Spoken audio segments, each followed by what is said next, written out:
बात करते हैं कर्क राशि की।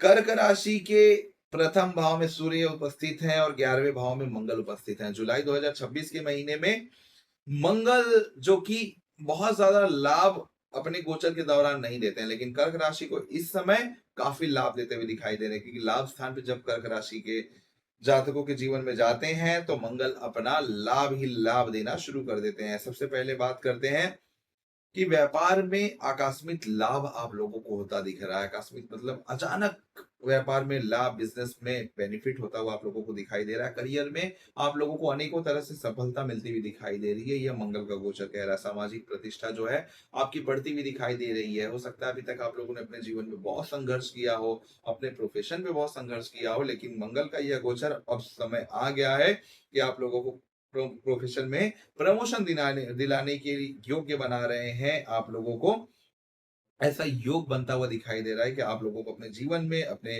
प्रोफेशन में तरक्की मिलती हुई दिखाई दे रही है। साथ साथ में कोई नई प्रॉपर्टी लेने की इच्छुक थे तो मंगल की इस गोचर की वजह से आप लोगों को इस समय कोई आपके जीवन में नई प्रॉपर्टी मिल सकती है। आप नए नई संपत्ति खरीद सकते हैं। अब बात करते हैं बुध के गोचर के बारे में।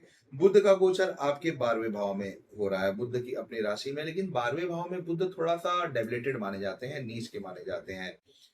तो ये पूरी कोशिश करेंगे कि आपके प्रभाव को कम करने के लिए, थोड़ा-सा स्वास्थ्य संबंधी चुनौती देने के लिए, क्योंकि थर्ड हाउस के स्वामी 12th हाउस होता है बीमारी का, थर्ड हाउस होता है स्ट्रगल का। तो कहीं न कहीं आप लोग इस महीने में छोटी-मोटी हो सकता है कि स्वास्थ्य संबंधी चुनौती ला सकता है। इसके बीच में आप घिरे रह सकते हैं। तो आप लोगों को पूरा कोशिश करना है मेडिटेशन करने के लिए, जितना हो सकता है हॉस्पिटल में अगर किसी को कुछ खिला दें, ज़रूरतमंद को जाकर कुछ खिला दें, किसी बीमार व्यक्ति को अगर आप दवा दिला सकते हैं, तो यह बुध का गोचर इस महीने में काफ़ी अच्छा रहेगा और मंगल और स्ट्रॉन्ग आपका हो जाएगा।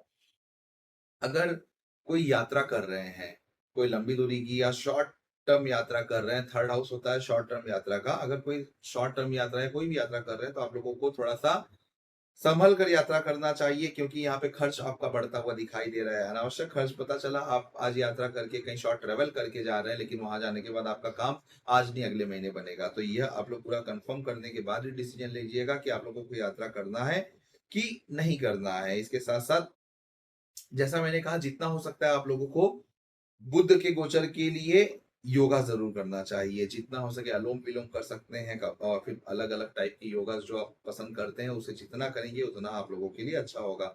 सूर्य का गोचर आपके प्रथम भाव में हुआ है, साथ में गुरु का गोचर भी यहाँ पे, गुरु यहाँ पे उच्च के हैं। तो आधी से ज़्यादा इश्यूज़ तो आपकी कर्क राशि वाले जातकों को इस साल जो है गुरु कट करते हुए दिखाई दे रहे हैं, जो इश्यूज़ हैं, जो प्रॉब्लम्स हैं। लेकिन सूर्य का गोचर यहाँ पे हो सकता है कि आप बहुत ज़्यादा ऑयली मत खाइएगा। ऑयली खाएँगे, थोड़ा-सा चलेंगे, फिर बोलेंगे कि मुझे साँस लेने में तकलीफ हो रही है। तो आप लोगों को जितना ऑयली कम खा सकते हैं, जितना हेल्दी फूड खा सकते हैं, उतना इस महीने में हेल्दी फूड खाइए। ये सूर्य का गोचर कहता है। जो लोग ब्लड प्रेशर के पेशेंट हैं, उन लोगों को खास करके पूरा नियंत्रण रखना, अपने ब्लड प्रेशर पे रूटीन चेकअप कराते रहना है, डॉक्टर के पास जाना है, उनसे सलाह लेना है कि इस महीने उन्हें कौन-कौन सी दवाई, कौन-कौन से टाइम लेना चाहिए। इसके साथ-साथ थोड़ा-सा कहीं न कहीं सूर्य का गोचर जब प्रथम भाव में होता है, राशि में होता है, तो थोड़ा-सा डर का माहौल, किसी चीज़ का डर सताता रहता है। हम सही हैं, सब कुछ सही कर रहे हैं, फिर भी किसी चीज़ का डर सताता रहता है। तो आप लोगों को इस समय कोई भी डिसीज़न नहीं लेना है। किसी भी चीज़ से डरने से थोड़ा-सा बचना है। ऐसा ना हो कि कोई काम करना चाहते थे, लेकिन डर के मारे आपने 1 महीने तक टाल दिया। तो आप लोगों को किसी सलाह लेकर आप लोगों को अपना काम कर लेना चाहिए। इसके साथ, क्योंकि गुरु बैठे हैं ना, तो सलाह जैसे ही लेंगे किसी वरिष्ठ अधिकारी, किसी वरिष्ठ लोगों से, किसी सीनियर सिटीजन से, या फिर जो लोग उस चीज़ के बारे में जानते हो, जिसको इसका एक्सपीरियंस हो, आप लोगों का काम यहाँ पे बनता हुआ दिखाई देगा। अब बात करते हैं शुक्र का। शुक्र आपके दूसरे भाव में गोचर कर रहे हैं, साक्षात लक्ष्मी धन के भाव में आ रही हैं। तो मंगल के साथ-साथ शुक्र का गोचर भी यही कहता है कि फाइनेंशियल कंडीशन यहाँ पे आपका इम्प्रूव होता हुआ दिखाई दे रहा है, प्रमोशन होता हुआ दिखाई दे रहा है, परिवार में बढ़ोतरी होते हुए दिखाई दे रही है। यहाँ पे सबके साथ, परिवार के साथ संबंध अच्छा होता हुआ दिखाई दे रहा है, धन बढ़ता हुआ दिखाई दे रहा है। अगर बात की जाए तो मंगल और शुक्र का गोचर यहाँ पर मिलके एक बहुत अच्छी प्रेडिक्शन बना रहा है कि यह महीना आप लोगों के लिए काफ़ी अच्छा जाएगा। बस आप लोगों को स्वास्थ्य पे थोड़ा ध्यान रखना है, डर अपने अंदर से निकाल देना है। डर के कोई रिस्क मत ले लीजिएगा, लेकिन सलाह लेने के बाद ज़रूर वो काम करिएगा जो आप करना चाहते हैं, इस समय कर सकते हैं, लेकिन सलाहकार से सलाह लेने के बाद ही। इसके साथ-साथ घर परिवार में किसी नए सदस्य का आगमन होता हुआ भी दिखाई दे रहा है। अगर आप लोग मेरी प्रेडिक्शन से रिलेट कर रहे हैं, तो कितने परसेंट तक कर रहे हैं ज़रूर मुझे कमेंट करिएगा। इसके साथ-साथ क्या होता है ना दोस्तों कि हमारी महादशा होती है, अंतर्दशा होती है, गोचर होता है, ये सब मिलकर काम करते हैं। तो हो सकता है कि आपकी चंद्रमा की दशा चल रही हो, आपके लग्नेश की, या फिर मंगल की दशा चल रही हो।